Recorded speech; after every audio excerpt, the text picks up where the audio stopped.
शासन में एक आला आईएएस के साथ उनके मनमुटाव की खबरें लगातार आती रही हैं। यूनिवर्सिटी के सूत्रों का कहना है कि वह 7 अगस्त तक अथवा उसके पहले कार्यभार छोड़ देंगे। आपको बता दें कि साल 2006 में तकनीकी विश्वविद्यालय में पाठ्यक्रम शुरू हुए थे। आपको बता दें कि उत्तराखंड में संचालित हो रहे प्रोफेशनल कॉलेज इस विश्वविद्यालय से संबद्ध हैं। राज्यपाल ने कुलपति चौहान का इस्तीफा अभी स्वीकार है या नहीं है, इसको लेकर स्थिति स्पष्ट नहीं की है। कानपुर में लैपटॉप वितरण के मौके पर पहुंचे बेरोजगार संघ के अध्यक्ष और छात्र छात्राओं ने जमकर हंगामा काटा। वहीं पुलिस ने लाठी पटक कर छात्र छात्राओं को खदेड़ दिया। कानपुर के छत्रपति साहू जी महाराज विश्वविद्यालय में चल रहे अखिलेश सरकार के लैपटॉप वितरण में मंत्री भगवत शरण गंगवार ने लैपटॉप बांटे। लैपटॉप वितरण की सूची में नाम न होने से नाराज छात्र छात्राओं ने बेरोजगार संघ के बैनर तले कार्यक्रम स्थल के बाहर जमकर हंगामा किया और सरकार विरोधी नारेबाजी की। छात्र छात्राओं ने सरकार पर समुदाय विशेष को खुश करने का आरोप लगाया। हंगामा कर रहे छात्र छात्राओं को पुलिस ने लाठियां पटक कर खदेड़ा। जहां छात्र छात्राओं ने लैपटॉप वितरण पर समुदाय विशेष के लिए सरकार पर पक्षपात का आरोप लगाया, वहीं इस मामले में जिला प्रशासन चुप्पी साधे हुए है। आगरा में देर रात बदमाशों ने थाने से महज 50 मीटर की दूरी पर एक दवाई मार्केट के चौकीदार की बड़ी बेरहमी से हत्या कर दी और एक दुकान का ताला तोड़कर करीब 3 लाख रुपए की नकदी लूटकर फरार हो गए। ये घटना है थाना कोतवाली इलाके के फुब्बारा मार्केट की। मामला है थाना कोतवाली क्षेत्र का। थाने और चौकी से महज 50 मीटर की दूरी पर यह हत्या की वारदात हुई है। आज रात करीब 11 बजे ताला जो रात के वक्त कभी नहीं खुलता, वह कैसे खुला है? जब वह मार्केट के अंदर घुसे तो उनके होश फाख्ता हो गए। उन्होंने देखा कि चौकीदार के हाथ पैर बंधे थे और मुंह पर कपड़ा लिपटा हुआ था। उन्होंने यह सूचना पास के रहने वाले लोगों को दी। इस सूचना पर लोग मौके पर पहुंचे और स्थानीय पुलिस को सूचना दी। इस सूचना पर पुलिस भी मौके पर पहुंच गई। चौकीदार की हत्या मुंह पर कपड़ा बांधकर हुई थी। उनके हाथ और पैर बंधे थे। 80 वर्षीय मृतक चौकीदार रामस्वरूप बल्कीसर क्षेत्र के रहने वाले हैं। मृतक करीब 20 साल से इस मार्केट पर चौकीदारी का काम करते थे। जब लोगों ने और पुलिस ने मार्केट को चेक किया तो ऊपर की मार्केट में पंडित ब्रदर्स की दवाई की दुकान है जिसका ताला टूटा हुआ था। इसके मालिक दिनेश शर्मा है। जब उन्होंने इसकी सूचना दी गई तो वो मौके पर पहुंच गए। उन्होंने अपनी दुकान को चेक किया तो उसमें रखा शनिवार और रविवार का करीब 3 लाख रुपए का कैश गायब था। फिलहाल इस घटना से ये तो साफ है कि इस घटना में कोई जानकारी शामिल है, जिसे ये मालूम था कि पंडित ब्रदर्स की दुकान में इतना पैसा रखा है। फिलहाल मौके पर पहुंचे पुलिस के आलाधिकारियों का कहना है कि इस घटना का जल्द से ही जल्द अनावरण कर दिया जाएगा। फिलहाल मौके पर पहुंचे पुलिस के आलाधिकारियों ने घटना की जानकारी करते हुए कहा कि इस घटना में कोई जानकारी शामिल हो सकता है और जल्द ही इस घटना का अनावरण कर दिया जाएगा। हापुड़ में पूर्व बैंक कर्मी की पीट कर हत्या कर दी और उसका शव छिपाने के लिए एक बोरे में रखकर जंगल में फेंक दिया। हापुड़ के कोटी गेट के रहने वाले चंद्र प्रकाश गुप्ता रविवार की शाम 5 बजे किसी काम से अपने घर से गए थे। जब वह देर रात नहीं पहुंचे तो घर वालों ने इसकी सूचना पुलिस को दी। बैंक कर्मी का शव लालपुर के जंगल में एक बोरे में पड़ा मिला था। इसकी सूचना ग्रामीणों पुलिस को दी। बैंक कर्मी के सिर पर गंभीर चोट के निशान थे। पुलिस ने इस संबंध में 2 लोगों को हिरासत में लिया। उनसे पूछताछ की जा रही है आखिर बैंक कर्मी की हत्या क्यों की और किसने की। सामाजिक कार्यकर्ता की बेरहमी से हुई हत्या ने फैला दी सनसनी। मामला लखनऊ के गाजीपुर इलाके का है, जहां जगदीश वर्मा की कुछ अज्ञात लोगों ने आज घर में घुस के बैट से बेरहमी से पीटकर हत्या कर दी। घर में बिखरा हुआ ये खून जगदीश कुमार वर्मा का है, जो एक सामाजिक कार्यकर्ता है और आज सुबह हर दिन की तरह ये अपना अखबार पढ़ रहे थे और इनकी बीवी दूसरे कमरे में काम कर रही थी। तभी अचानक कुछ अज्ञात लोग घर में घुसे और इनकी पत्नी जो दूसरे कमरे में थी उनका दरवाजा बंद कर दिया। इसके बाद इनकी पत्नी ने सिर्फ जगदीश वर्मा की चीख और पुकार सुनी और जब काफी देर बाद पड़ोसियों ने पत्नी की आवाज सुनी और वो घर में दाखिल हुए तो पूरी जमीन पर खून था और जगदीश वर्मा की मौत हो चुकी थी। बताया जा रहा है कि जगदीश वर्मा को एक क्रिकेट बैट से पीट कर बेरहमी से मार दिया गया और उनकी पत्नी दूसरे कमरे में आवाजें लगा रही थी। कोई मदद को नहीं आया। फिलहाल पुलिस मौके पर मुआयना कर रही है और पूरे मामले की जांच में जुट गई है। जगदीश की पत्नी ने किसी पर किसी भी तरह का इल्जाम नहीं लगाया है और पुलिस अब इस बात की तलाश में जुट गई है कि एक सामाजिक कार्यकर्ता को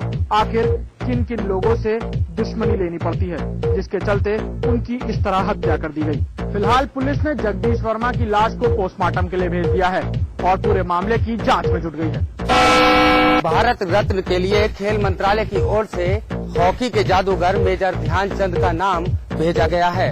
मेजर ने अपने अंतर्राष्ट्रीय कैरियर में 400 से अधिक गोल दागे हैं। हॉकी के जादूगर मेजर ध्यानचंद को भारत रत्न पुरस्कार प्रदान किए जाने की सिफारिश की गई है। खेल और युवा मामलों के मंत्री जितेंद्र सिंह ने लोकसभा में सोमवार को लिखित जवाब में ये जानकारी दी। ऐसा पहली बार हुआ है जब किसी खिलाड़ी का नाम भारत रत्न के लिए भेजा गया हो। जितेंद्र सिंह ने बताया कि मंत्रालय ने खेलों के क्षेत्र में दिवंगत मेजर ध्यानचंद की उल्लेखनीय उपलब्धियों के लिए उन्हें भारत रत्न पुरस्कार प्रदान किए जाने की सिफारिश की है। मेजर ने अपने अंतर्राष्ट्रीय कैरियर में 400 से अधिक गोल दागे हैं। ध्यानचंद के समय में भारत ने 1928, 1932 और 1936 में हॉकी में ओलंपिक स्वर्ण पदक हासिल किया था। अब देखना होगा कि मेजर ध्यानचंद को ये पुरस्कार मिलता है या नहीं। अगर मेजर ध्यानचंद को ये पुरस्कार मिलता है तो ऐसा पहली बार होगा जब किसी खिलाड़ी को ये पुरस्कार दिया जाएगा। आईपीएल स्पॉट फिक्सिंग में आरोपी बुकी जुपिटर को दिल्ली पुलिस की स्पेशल सेल ने जयपुर में गिरफ्तार किया। क्रिकेट और देश को हिलाने वाले आईपीएल स्पॉट फिक्सिंग मामले में गिरफ्तार बुकी चंद्रेश उर्फ जुपिटर को 7 दिन की पुलिस रिमांड पर भेज दिया गया है। दिल्ली पुलिस की स्पेशल सेल ने जयपुर में बुकी चंद्रेश उर्फ जुपिटर को गिरफ्तार किया।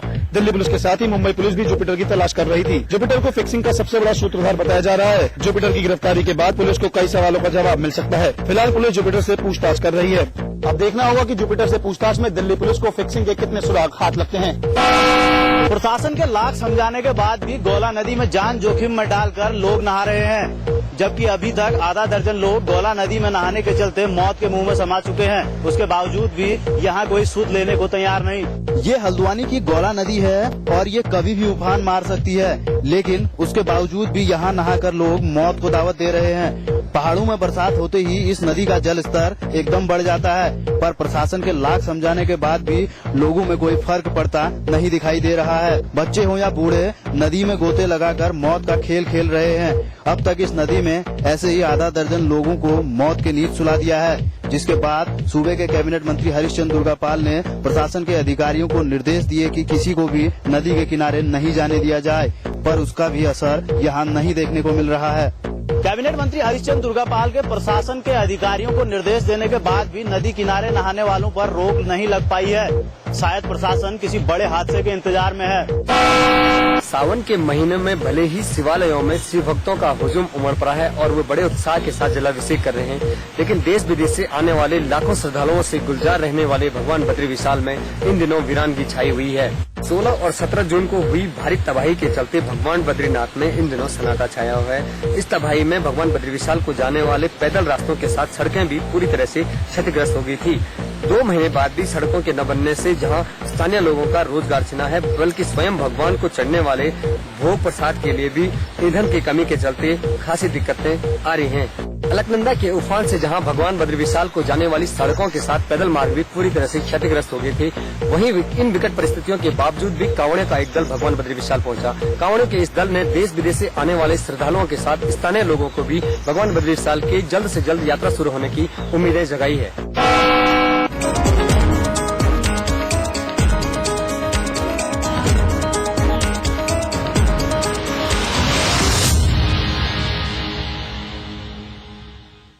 सेल्फ डिफेंस का जुनून सवार है, स्ट्रेंथ के लिए यही देती हूँ। इस इंटेलिजेंट सुपरमैन को खीर बहुत पसंद है। हस्बैंड को ऑफिस में भी बिरयानी चाहिए।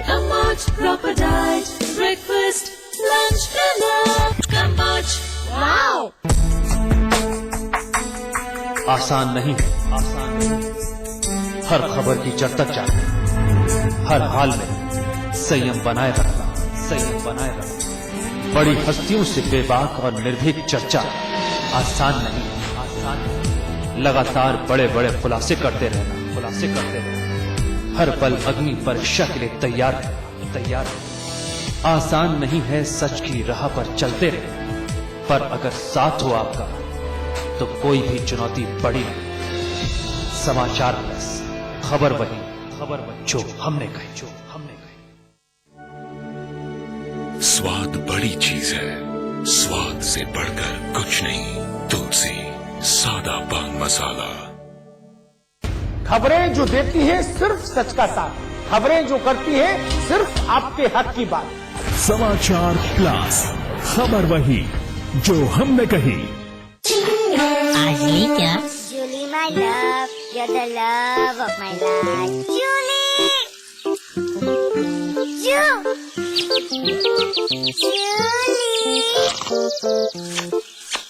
उंगली खुजली ने प्लान बनाया क्विकली और पाइप दबाया क्वाइटली।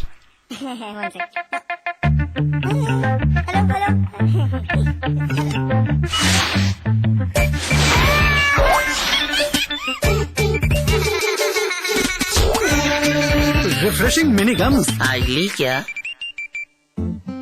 खोल दो इन खिड़कियों को, इन दरवाजों को, हाथों को फिर से हाथों में डालो। किसी को गुदगुदाओ, किसी को गोद उठाओ, दोस्ती करो, मोहब्बत करो। पास पास आओ, पास पास आओ, पास पास आओ। गले मिलो, आंख मिलाओ, किसी को अपना बनाओ, ताया ताई, मौसा मौसी सबसे प्यार करो। पास पास आओ, रहो हमेशा पास पास।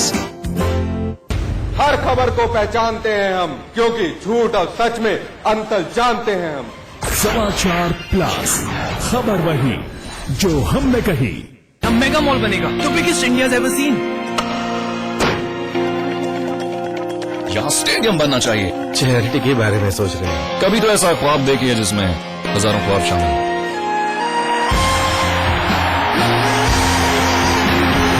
जब दूसरों के ख्वाब पूरे करोगे ना, तो अपना कल बनते देखोगे। रजनीगंधा खिलने है दुनिया। कलम के सिपाही, सच्चाई के रक्षक, जनहित के रखवाले, मीडिया के धुरंधर, मुद्दों के जानकार, शोषण के विरोधी, पत्रकारिता के दिग्गजों की ओर से द मिड डे एक्टिविस्ट जल्द आ रहा है। बघेलखंड, बुंदेलखंड और रुहेलखंड की खबरें, पूर्वांचल की सरगर्मियां, ब्रज और अवध की सुर्खियां, राजधानी लखनऊ की हलचल और एनसीआर का हालचाल, यानी उत्तर प्रदेश का पूरा सूरत हाल। देखिए हमारा उत्तर प्रदेश सुबह 7:30 बजे, दोपहर 1 बजे और शाम 7:30 बजे, सिर्फ समाचार प्लस पर।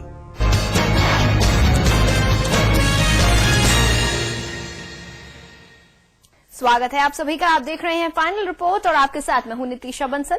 बुलेटिन की शुरुआत करेंगे इस वक्त की सुर्खियों के साथ। दुर्गा नागपाल के निलंबन पर सपा महासचिव रामगोपाल यादव की तीखी प्रतिक्रिया। कहा यूपी को नहीं चाहिए आईएएस अधिकारी, केंद्र सरकार सभी आईएएस ले वापस, पीसीएस से ही काम चला लेंगे।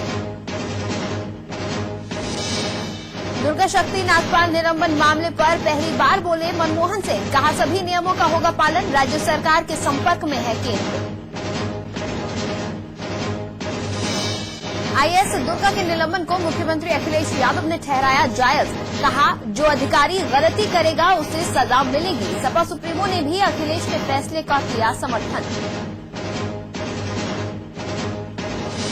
उत्तराखंड में आपदा के बाद कमजोर हुई सरहदों पर चीन की बुरी नजर। चीन ने लद्दाख में भारतीय सैनिकों को गश्त करने से रोका। केंद्रीय मंत्री हरीश रावत को चीन की बढ़ती गतिविधियां लगती हैं आम बात। बहुगुणा कैबिनेट ने एसडीआरएफ के गठन को दी मंजूरी। डीआईजी संजय गुंजियाल को सौंपी गई फोर्स की कमान। आपदा के बाद एसडीआरएफ के गठन की हो रही थी मांग। उत्तर प्रदेश में नहीं रुक रहा है अवैध खनन। बहराइच के देवीदासपुर गांव में लेखपाल ने राज्य मंत्री पंडित सिंह और उनके गुर्गों पर लगाया काले कारोबार का आरोप।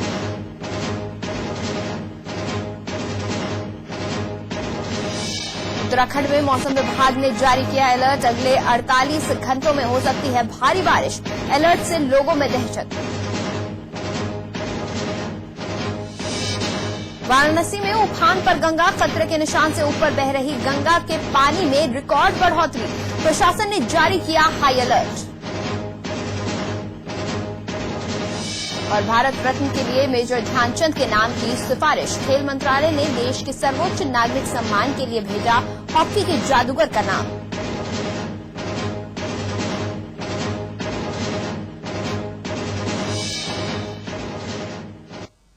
ये थी सुर्खियां और अब खबरें विस्तार से। सबसे पहले बात करेंगे इलाहाबाद की, जहां पर राहुल गांधी आज पहुंचे थे और उनको महंगाई के मुद्दे पर जगह जगह विरोध का सामना करना पड़ा। इलाहाबाद में बीजेपी के युवा मोर्चा के कार्यकर्ताओं ने राहुल गांधी को 3 जगहों पर काले झंडे दिखाए। झूसी इलाके में काला झंडा दिखाने पर बीजेपी और कांग्रेस कार्यकर्ताओं में तीखी झड़प भी हुई। यहां पुलिस ने बीजेपी के कई कार्यकर्ताओं की पिटाई कर उन्हें गिरफ्तार